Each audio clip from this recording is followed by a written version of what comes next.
Inna lillahi wa inna ilayhi raajicuun.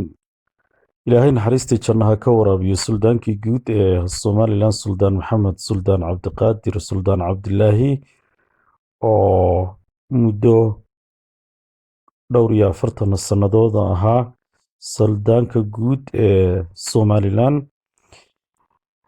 Ilaahay naxariistii jannaha ka waraabiyo maalinta berri oo sabti ayaa la filayaa in lagu aaso meesha ay ku aasan yihiin salaadiintii isaga ka horreeyey oo dhinaca galbeedka ee saldhigga New Hargeysa ama hore loo odhan jiray hanuuninta agagaarka dugsigiisna hore loo odhan jiray Riis amaba kasoo horjeedka dhinaca koonfureed ee tiyaatarka cusub ee Hargeysa.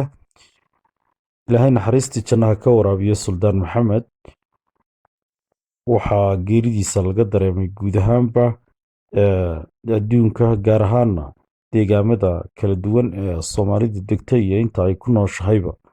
Waxaa tacsi u diray qoyskii, ehladii, qaraabadii iyo guud ahaanba shacbiga Somalilan, mas-uuliyiin kala duwan oo ka mid a deegaanada Soomaalida. Ilaahay naxariistii jannaha ka waraabiyo Suldaan Maxamed Cabdiqaadir. Waxaan idiin soo gudbin doonaa barnaamijyo ku saabsan noloshiisa.